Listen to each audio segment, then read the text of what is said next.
जय जगन्नाथ। आज छुआ आलोचना करवा केबे खड़िकार खड़ी बना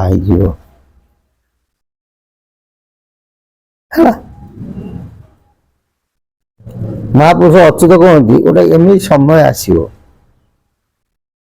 खड़िकार खड़ी बना हो तिथि लग्न न रेच निवारण प्रभु दासरथी से काले उदय ध्रुव ये घटना केबे घट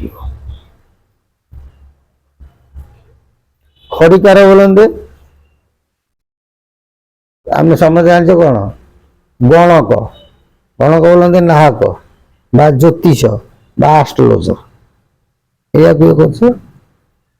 वर्तमान समय खड़िकार कह गले कही पार द्वितीयतः कंप्यूटर विद्या हम सब हिसाब कर कौन खड़ी लिखुचे सब कंप्यूटर चलती सब कौन हो दिने अचल हो केवे घट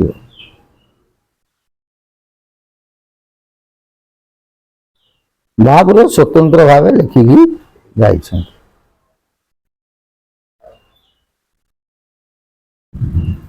कहले त्रिभी त्रिभी शून्य था तु भेदिन महागोल जात है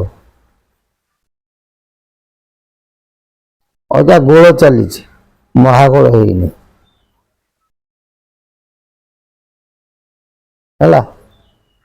भल कि अंकटा हिसाब रख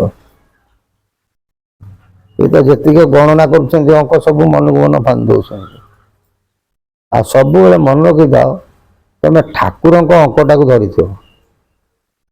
जेकोसी गणना कर महापुरुष ठाकुर अंक लिखिं से तुम यदि ठीक धरी पाइल अन्य अंक गुराक मिसई चलो किसी असुविधा ना ठाकुर अंक तुम न मिसई पाइल ताले महापुरुष वाणी को तुम जी छंदी बांधिक कहले से अंक महापुरुष अंक सागे मिसब ना ठाकुर वास्तव मत बर्तमान 50 अंक चली आ खूब कम दिन भितर कौन हम 51 अंक आसीज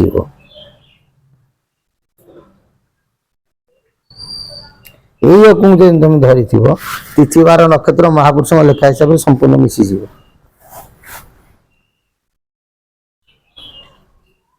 छाड़ा जहा हूँ महापुरुष ये कहते त्रिभी त्रिभी शून्य माने त्रिभी बोलते तीन पुणी 3 शून्य 3 शून्य के 33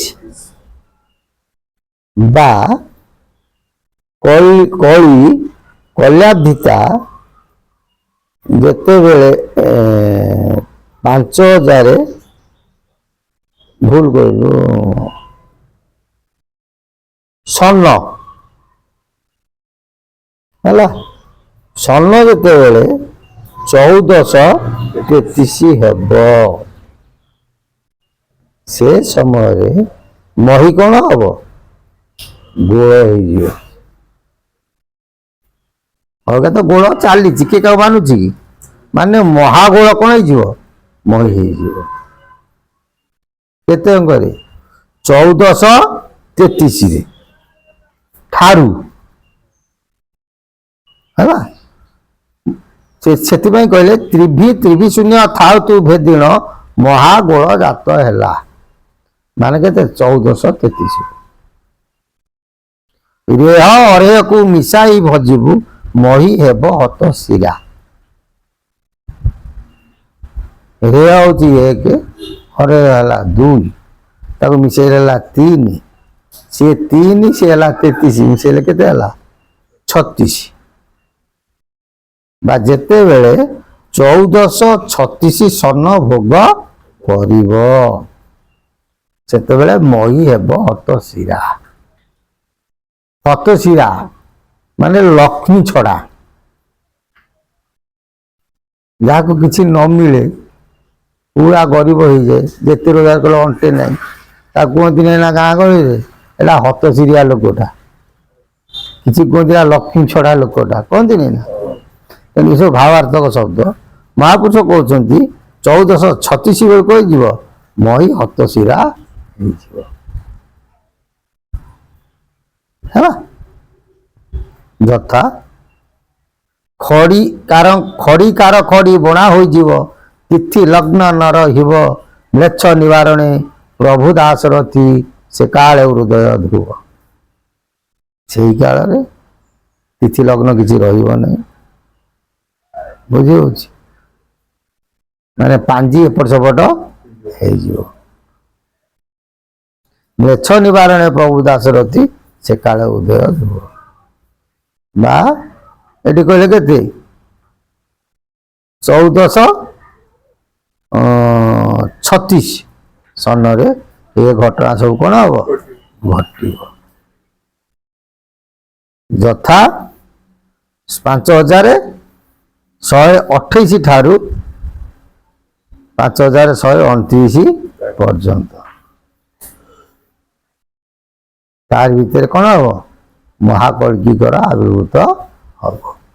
ଏଇ କଥାକୁ ନେଇ ପୁନର୍ବାର ଶିବକଳ୍ପ ଶାସ୍ତ୍ରରେ ମହାପୁରୁଷ ପୁଣି ପ୍ରମାଣ ଦେଲେ। 2658ରୁ 29 ଯାଏ ପ୍ରମାଦ ଅଛି ଅପାର। 29 ଅଙ୍କଟି ଓ ଗରୁଡ଼ ମହାକଳ୍କି ଅବତାର ହେଲା। ସେଠି କହିଲେ କେତେ ନା 1436 ଏଠି କହିଲେ 29 ଏକା କଥା 5129 1436 ଏକା ନା ଛାଡୁଛି ଏକା। ସେଇ ସମୟରେ ସଂସାର ହାହାକାର ପଡ଼ିଯିବ ଆଉ ସମୟ ଭଲ ନାହିଁ। ଆଉ ଗୋଟେ ମନେ ରଖିଥାଅ ଆଷ୍ଟ୍ରୋଲୋଜି ବିଦ୍ୟା ମଧ୍ୟ ଦିନେ ନା ଦିନେ କଣ ହେଇଯିବ ବୁଡ଼ିଯିବ। ଗୋଟେ ଭଲ ପଦ ମହାପୁରୁଷଙ୍କର ପଡେ ମନେ ପଡେ କପାଳର ରେଖା କରର ରେଖା ରେଖାରେ ନୋହିବ ଗଣା ଜଗତ ରେଖାରେ ସର୍ବେ ଚଳିଯିବେ ନିଶ୍ଚୟ ହେବେ ପଥ ଗଣା। କହିଲେ ସେତେବେଳେ କାହା କପାଳ ରେଖା କାମ କରିବନି କାହା ଗୋଷ୍ଠୀ କାମ କରିବନି କାହା ହାତ ରେଖା କାମ କରିବ ନାହିଁ। ସେତେବେଳେ କେବଳ ଜଗତ ରେଖାରେ ସମସ୍ତେ ପରିପ୍ରକାଶ ହେବେ। ବୁଝିପାରିଲେ ନା ବୁଝିପାରିଲେନି? ଜୟ ଜଗନ୍ନାଥ। ପ୍ରଭୁଙ୍କ ସଦିଚା ପୂର୍ଣ୍ଣ ବୋଲାନ୍ତି ଗବା।